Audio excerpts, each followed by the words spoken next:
ఓం శుక్లాంబరధరం విష్ణుం శశివర్ణం చతుర్భుజం ప్రసన్నవదనం ధ్యాయేత్ సర్వవిఘ్నోపశాంతయేత్ అగజానన పద్మార్కం గజాననమహర్నిస్మనేకదంతం భక్తానాం ఏకదంతముపాస్మహే.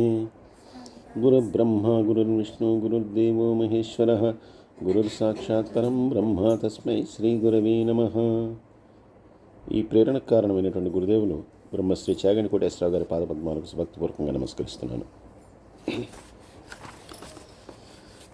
త్రిమూర్తుల యొక్క సంవాదము దాని గురించి చెప్పుకుంటున్నామండి. దాన్ని ఈరోజు ఈ అధ్యాయంలో దాన్ని కొనసాగిస్తున్నారు.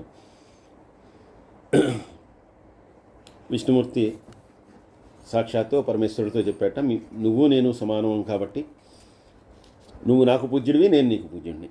నువ్వు నన్ను పూజిస్తుంటావు, నేను పూజిస్తుంటాను. అలాగే నేను సర్వవ్యాపిని, నువ్వు సర్వవ్యాపివి.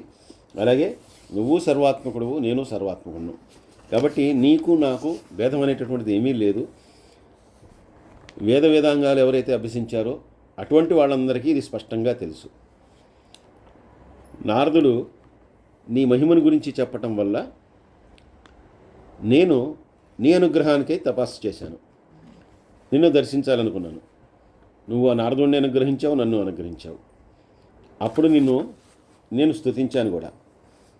అలాగే అంటే ఇక్కడ విష్ణుకృత శివస్థుతి అంటే సాక్షాత్తు విష్ణువు చేసినటువంటి, ఇందాక అంతకుముందేమో బ్రహ్మగారు శివుడు ఇద్దరు కలిసి చేసినటువంటి విష్ణుస్థుతి ఉంది. ఇప్పుడు సాక్షాత్తు విష్ణువు చేసినటువంటి శివస్థుతి ఉంది. ఆ స్థుతి అంతా కూడా చదవట్లేదు నేను. ఇలా చెప్పి, అలాగే నువ్వు నా గురించి తపస్సు చేస్తావు, అప్పుడు నేను దర్శనిస్తాను. నారదుడు ఈ విషయమంతా తెలుసుకుని చాలా సంతోషిస్తుంటాడు. ఏది, మన ఇద్దరికీ భేదం లేదు కదా అనేటటువంటి విషయాన్ని తెలుసుకుని చాలా సంతోషిస్తుంటాడు. అందువల్ల నాకు బ్రహ్మకి భేదం లేదు, నాకు నీకు భేదం లేదు, నీకు బ్రహ్మకి భేదం లేదు. కాబట్టి మనకి భేదాలు ఉన్నాయి అనుకునేది కేవలం మూఢులు మాత్రమే.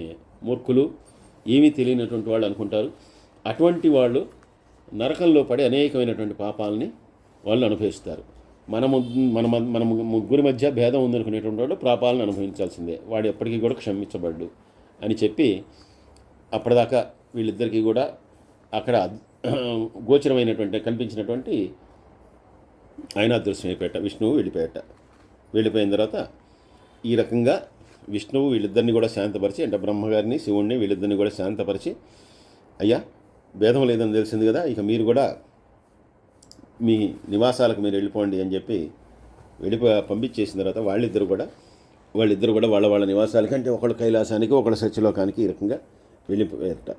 కాబట్టి ఇది వాళ్ళ ముగ్గురు మధ్య భేదము లేదు అని వాళ్ళకి తెలుసు, అలాగే జ్ఞానులకి తెలుసు.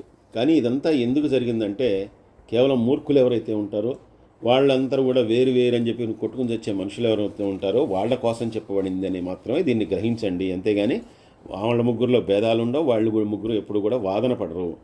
కాబట్టి మాఘవ్రతాన్ని చేయమంటే కేవలం విష్ణువుని పూజించమని అని చెప్పి శివభక్తులు ఎవరో ఎంతో ఉంటారో వాళ్ళు కోపగించుకోరాదు. అలాగే కార్తీక మాసంలో శివుణ్ణి ఆరాధించమంటే విష్ణు భక్తులు కోపగించుకోరాదు.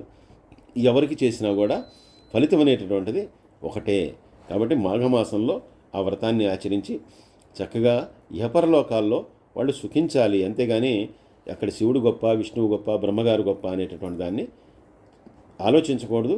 అటువంటి ఆలోచనే మనసులోకి రాగనీయకూడదు అని చెప్తూ ఎప్పుడైనా సరే అహంకారం అనేటటువంటిది ఎవరికైతే తలకెక్కుతుందో అది వాళ్ళ యొక్క క్షయాన్ని కోరుకుంటుంది, అంటే నాశనాన్ని కోరుకుంటుంది. క్షయం అంటే నాశనం. అందుకే అహంకారం అనేటటువంటిది చాలా దుఃఖదాయకం. ముందర అహంకారం అనేటటువంటిది వాళ్ళని పాడు చేస్తుంది, తర్వాత వాళ్ళని దుఃఖితులను చేస్తుంది. త్రిమూర్తులంతటి వారికి కూడా ఇటువంటిది తప్పదు అనేటటువంటి దానికోసమే ఈ కథని మనందరికీ కూడా చెప్పబడింది. కాబట్టి మనం ఎప్పుడు కూడా భగవంతుని ప్రార్థించేటప్పుడు మనకు జ్ఞానము కావాలని, ఆయన యొక్క అనుగ్రహం కావాలని ప్రార్థించాలి తప్పితే ఆయన రూపాన్ని మనసులో తెలుసుకున్నాం, ఆయన వేరుగా భావించానో మనం ఎప్పుడు కూడా చేయకూడదు అని చెప్తూ ఈ అధ్యాయాన్ని ముగిస్తున్నారు. సర్వే జనా సుఖినో భవంతు, సమస్త లోకా సుఖినో భవంతు.